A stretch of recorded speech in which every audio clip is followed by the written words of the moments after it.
A woman from the local HOA just called the cops on a small, peaceful farm. Why?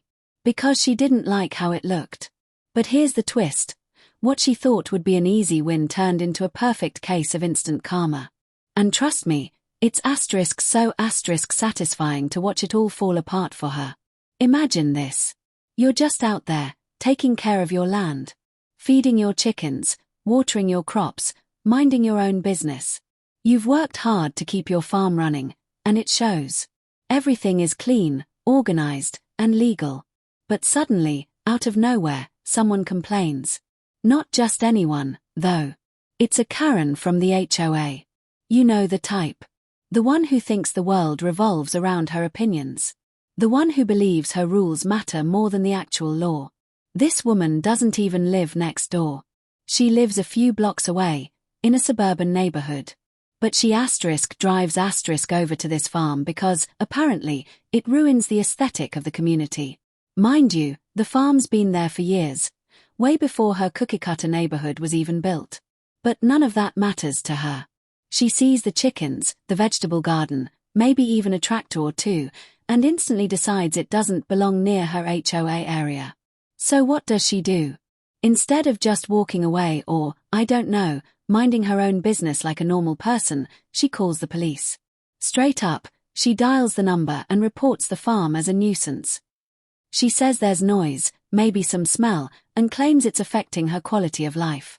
Keep in mind, she's not even a neighbor. She has to drive to be offended. But that doesn't stop her. The call goes through. The cops show up. And the farm owner. Totally confused. Imagine seeing police walk onto your land while you're just trying to plant tomatoes. They explain the situation, and of course, the farm owner is polite, calm, and cooperative. He even offers them a quick tour, just to prove everything is above board. He has all the permits. The animals are healthy. The land is zoned correctly. Everything checks out. The officers do their job professionally, but you can tell, even they're a little baffled by the whole thing. Meanwhile, Karen is standing there, arms crossed, just waiting for the takedown that's never going to happen. She's convinced she's caught the farm owner breaking some big law. But as the officers wrap up their visit, they tell her clearly, there's nothing illegal going on. Not even close. And here's the kicker. She starts arguing with them. Yep. She tells the cops they're not doing their job and insists the farm is an eyesore. One of the officers calmly explains, again, that the property isn't under HOA control and the owner has full rights to operate it. Karen doesn't care. She keeps pushing. You can see her losing control of the situation. And fast. Now, here's where it gets even better. The neighbors, actual neighbors who live near the farm, hear about what's going on. Some even come by to see what the fuss is about. And guess what? They're on the farm owner's side. They know him. They know he's respectful, keeps his land tidy, and even shares eggs and veggies with them.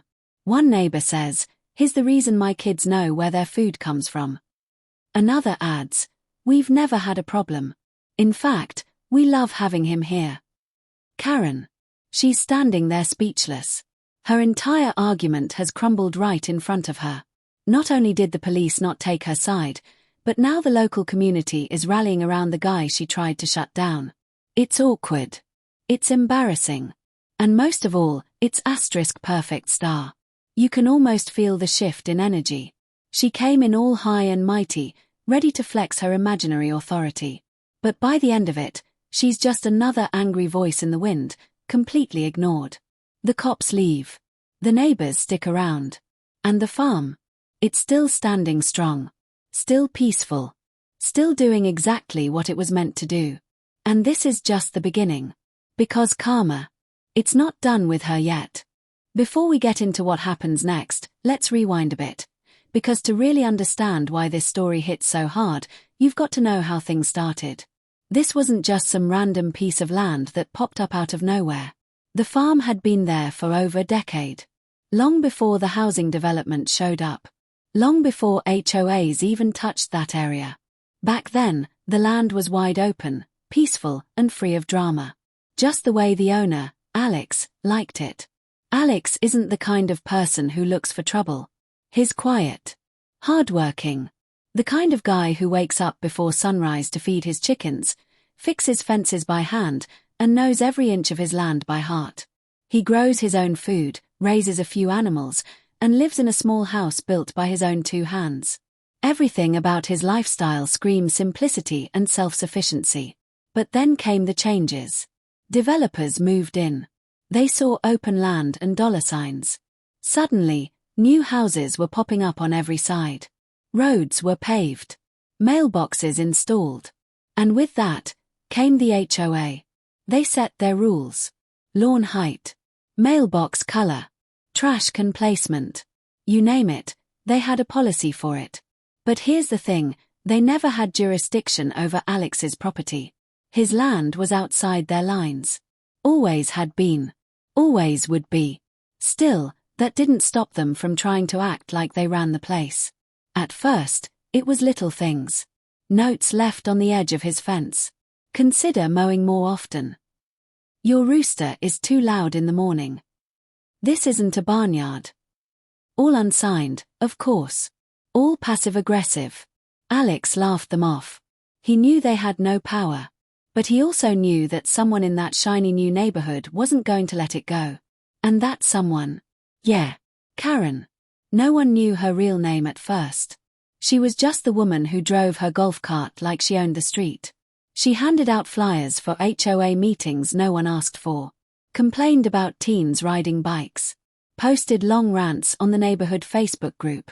But her favorite target, always, was Alex's farm. She called it unsightly. Said it brought down property values. Even though the only visible part from her side of the street was a distant view of a red barn and some open pasture. But to her, it was enough of a problem to need action. She started showing up more often, just walking by slowly, taking pictures, writing things down in a little notebook. And then, the cops were called.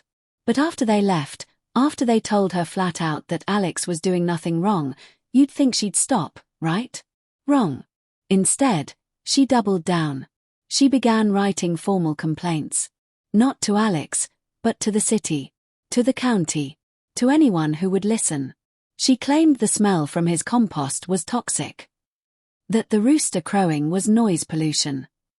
That his small wooden sign saying fresh eggs $3 was an illegal business operation. It was wild.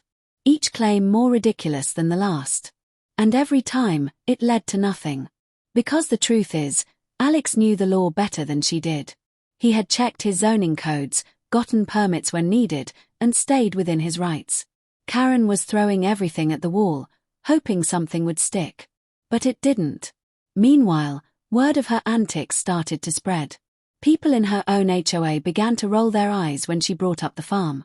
One neighbor even commented, if she put half as much energy into her garden as she does into stalking that farm, she'd win Yard of the Year. But the best part.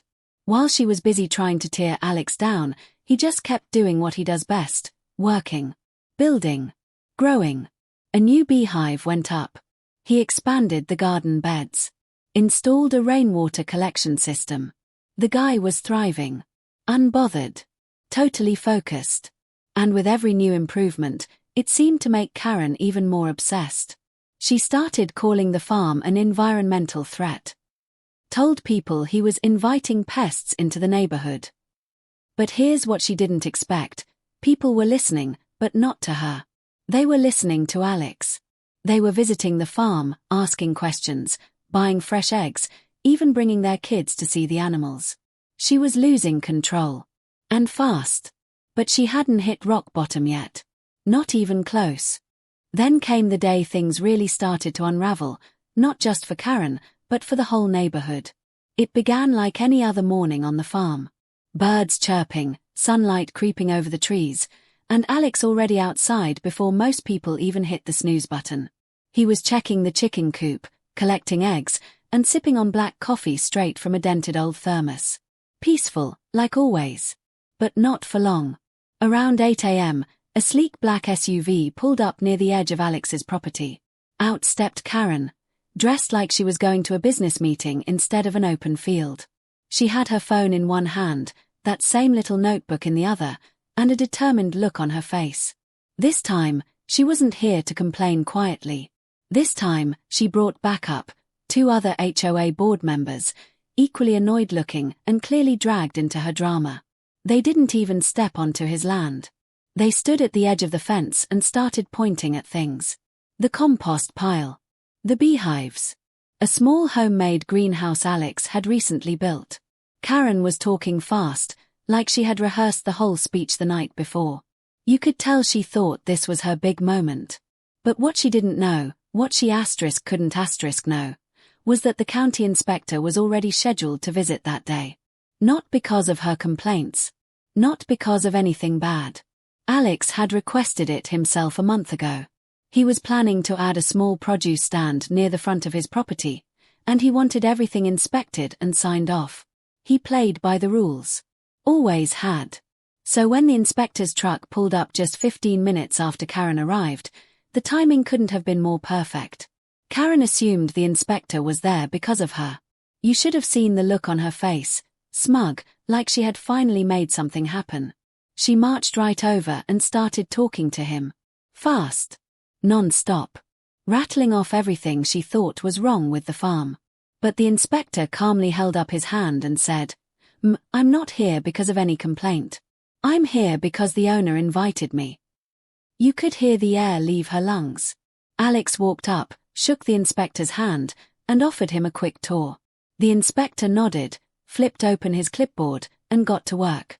Karen tried to follow, still talking, still pointing, but the inspector politely asked her to stay outside the property line. She looked stunned, like someone had just told her she wasn't special anymore. For the next hour, the inspector walked through the entire farm. He checked the fencing, the structures, the animal enclosures, even the water systems. Alex answered every question, showed every permit, explained every detail. Meanwhile, Karen and her entourage stood outside the gate, helpless, watching the whole thing play out like a bad episode of a reality show. When the inspector was finished, he handed Alex a form. Everything was approved. Not just approved, he even complimented the setup. Said it was one of the cleanest and most organized small farms he'd seen all year. Alex nodded, thanked him, and walked the inspector back to his truck. That's when Karen lost it. She started yelling, not full-on screaming, but loud enough for neighbors to hear. She accused the inspector of favoritism. Said he didn't look hard enough. Demanded a second opinion.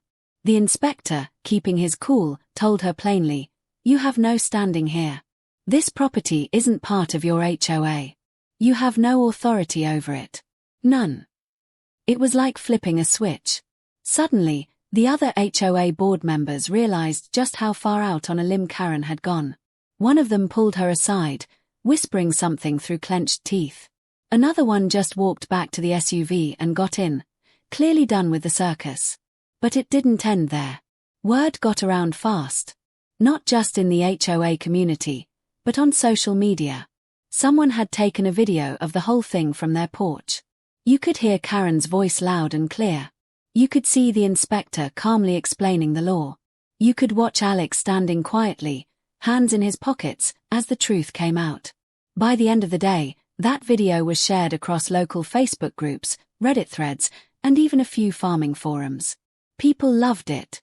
They cheered for Alex. They laughed at Karen. And slowly, something started to shift.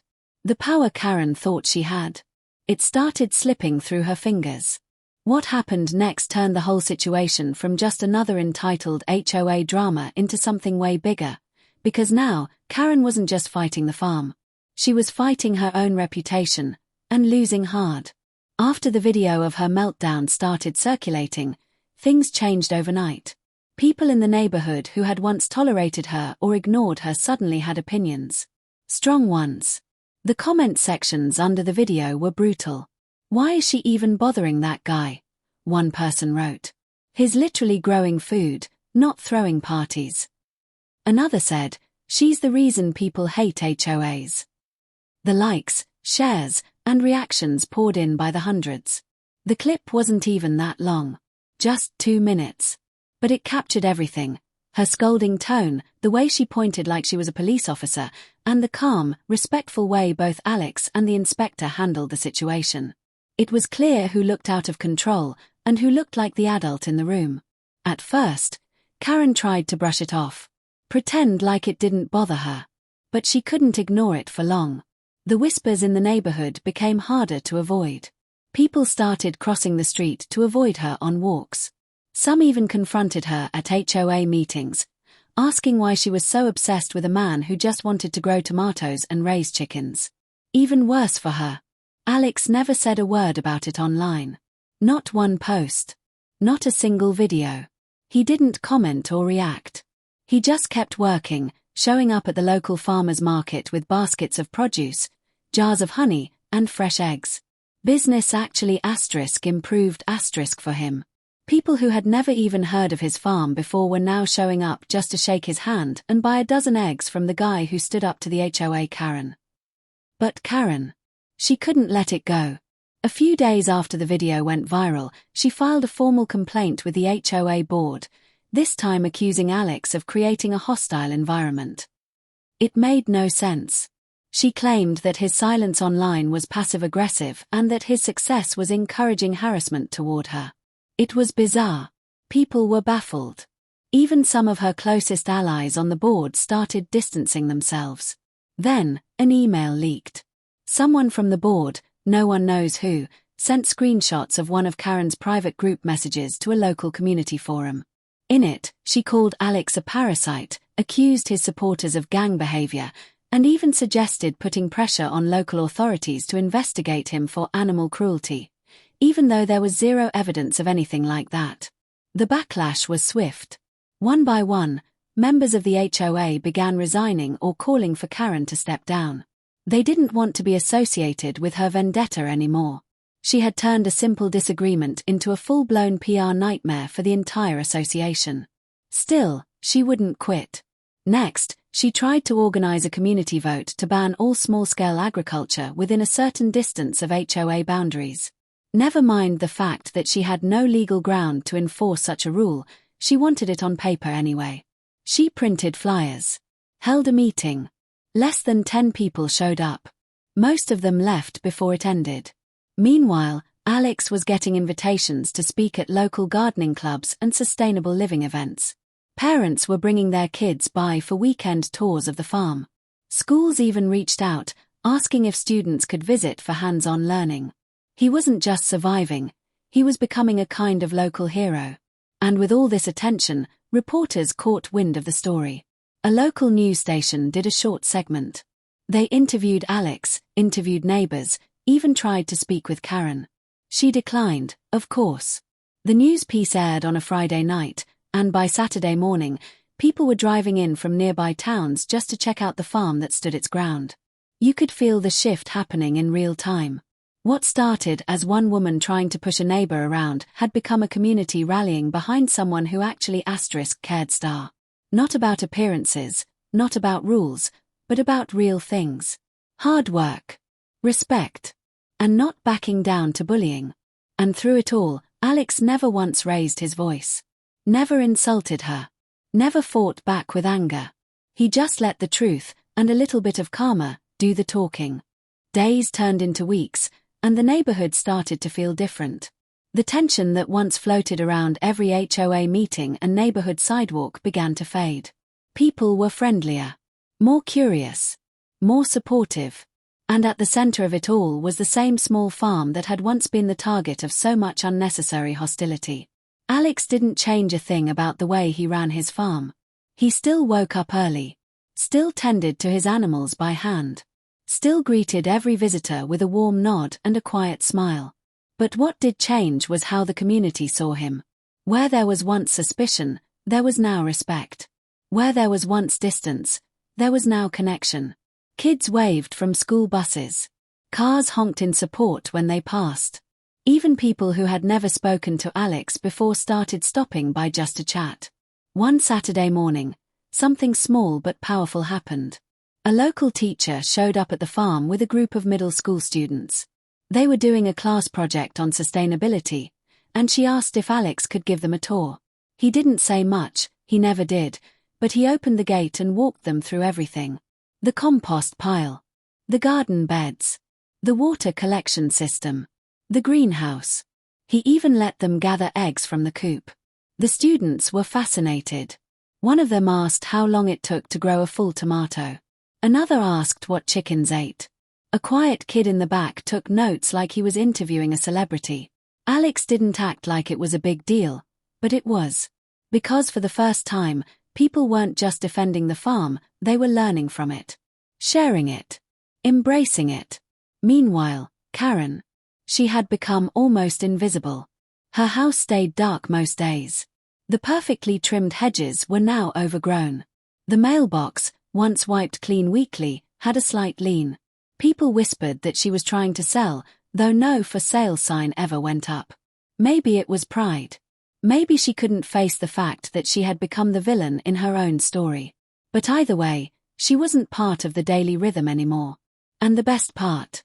The HOA, now operating without her constant interference, started doing things people actually wanted. Instead of arguing over fence heights or lawn lengths, they organized a spring block party. For the first time in years, neighbors from all over came together, not to complain, but to celebrate. They asked Alex to bring some of his farm goods for a booth. At first, he declined. Crowds weren't really his thing. But after some nudging from nearby families, he agreed. On the day of the event, he showed up with crates of produce, jars of honey, and handmade signs written in neat block letters. His booth was one of the busiest of the day. People bought out his entire egg supply in under an hour. Someone snapped a photo of Alex standing behind his booth, holding a bunch of carrots and smiling, just a little. That photo ended up on the HOA's newsletter cover the next month. No one could have predicted that. The same newsletter that once quietly backed Karen's complaints now showed the farm as a source of pride for the neighborhood. Even local businesses started reaching out. A nearby cafe asked if they could buy produce directly from Alex. A health food store offered to carry his honey. He didn't say yes to everything, but he appreciated the interest. It was never about getting rich. It was about doing honest work, staying grounded, and being part of something real. The whole situation had started with a complaint, one woman's attempt to control something she didn't understand. But now, it had evolved into something far more powerful. People weren't just tolerating the farm, they were rooting for it. Talking about it. Sharing it with their kids, their friends, and even strangers online. It had become more than just a patch of land with some chickens and crops. It was a symbol of what can happen when common sense wins. When kindness outlasts cruelty. When a quiet farmer, without raising his voice, stands his ground and lets the truth speak louder than words. As time went on, the farm that once stirred up drama became something of a local landmark. People no longer called it that place near the HOA, or the farm with the rooster. They started calling it by its name, *Maple Glen Farm Star. Alex had never bothered putting up a big sign before, but one day, quietly and without announcement, he mounted a handmade wooden board near the gate. The letters were carved carefully. *Maple Glen Farm, estimated 2010 star. Simple. Honest. Like everything else about him. The community noticed. And it meant something. One of the older neighbors down the road, who hadn't spoken much before, walked over the following week and handed Alex an envelope. Inside was a letter, handwritten, thanking him for reminding people what real work and real peace look like. It wasn't dramatic or emotional. Just sincere. Like someone saying thank you for holding the line when no one else could. That letter was the first. Then came more. People dropped off little notes in his mailbox. A few left fresh-baked bread with short messages scribbled on napkins. One family even brought their toddler to meet the chickens and left a thank you card decorated with crayon drawings.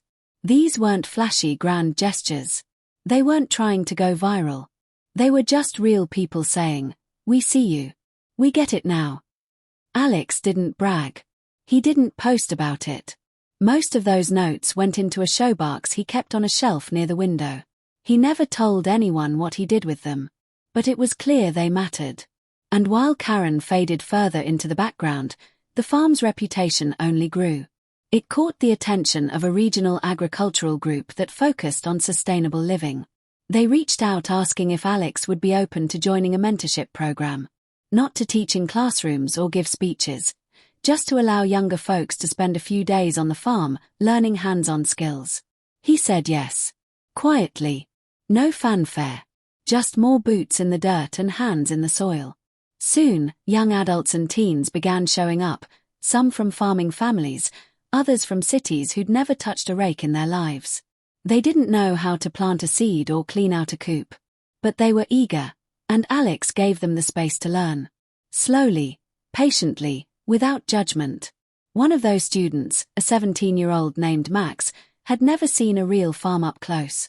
On his first day, he asked Alex if roosters really crowed just at sunrise. Alex smiled and said, "They crow whenever they want. Like people with opinions." Max laughed harder than he expected. And by the end of that week, he knew how to build a compost bin, feed a goat, and tell the difference between a weed and a sprout.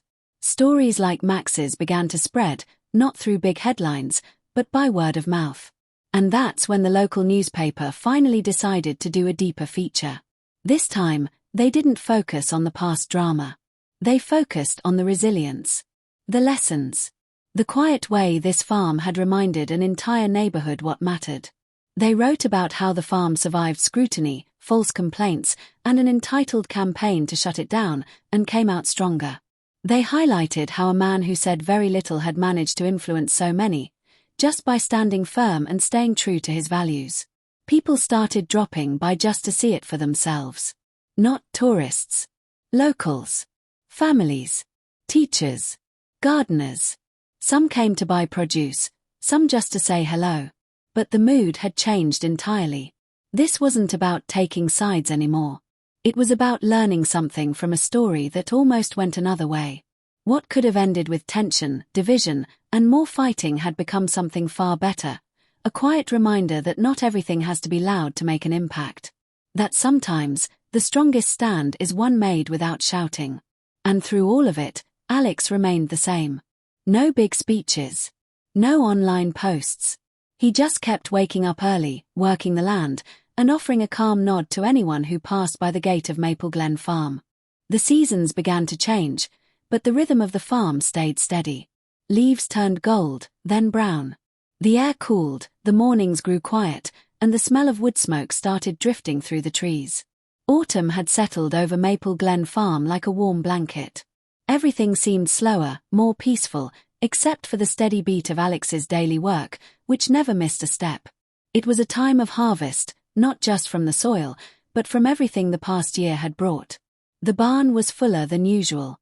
Crates of pumpkins lined the wooden walls, stacks of canned vegetables sat neatly on shelves, and the old apple tree out back had produced more fruit than anyone remembered.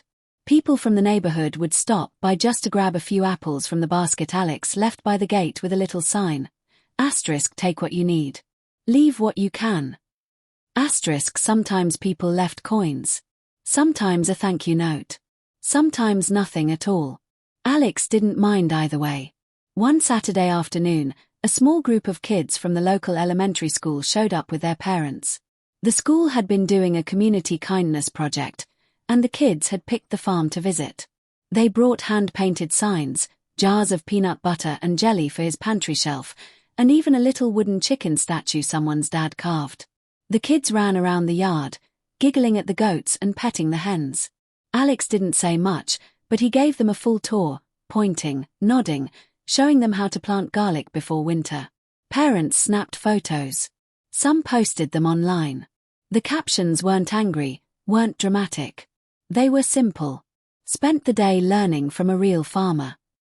My son wants to grow carrots now. This man deserves every bit of peace he's earned. Alex didn't even know he was becoming a kind of quiet icon. He wasn't on social media. He didn't track views, likes, or shares. But his name was starting to carry weight, especially among the locals. Not as a symbol of conflict, but as someone who reminded people how to stay grounded. Back in the HOA community, things had taken a strange turn. The board had filled the spots left vacant by resignations, and new members brought new energy. They weren't looking to control every blade of grass. They were interested in rebuilding trust. One of them, someone who had once kept their head down during the Karen chaos, reached out to Alex. She asked if the HOA could sponsor a farm day for the neighborhood kids, with snacks and story time and maybe even a pumpkin patch walk. Alex didn't say yes right away. He didn't hold grudges, but he didn't forget either. After a couple of days, he agreed, on one condition. It wouldn't be about the HOA. It would be about the kids. No speeches. No banners. Just people showing up, learning, and enjoying a piece of land that had managed to survive it all. The event was simple and small, but perfect. Parents sat on hay bales. Kids decorated tiny pumpkins. Someone brought cider in a big silver thermos. Alex showed them how to save seeds, how to make compost tea, how to check if a chicken egg was fresh without cracking it. There were no microphones. No flyers. Just hands in the dirt and smiles that came easy. Karen, by then, had become a ghost story of sorts. New neighbors didn't even know her name. Old ones rolled their eyes if it came up. She was never seen again at meetings, and her house, still sitting, still perfectly square, seemed to quietly retreat into the background. As fall faded into winter, the farm stood strong, like always. The days got shorter. The soil rested. But the sense of calm that had taken root never left. Neighbors waved more. Kids shouted "Hi, Farmer Alex," when they rode past. And more people started growing small gardens of their own. Nothing big, just a few pots of herbs or a raised bed of lettuce. Inspired by one man's quiet refusal to be pushed around. And even as the air grew cold and the ground hardened, there was this unshakable feeling in the air that something good had taken root. Something real. Something that didn't come from rules or complaints, but from patience, truth, and a steady hand on the land.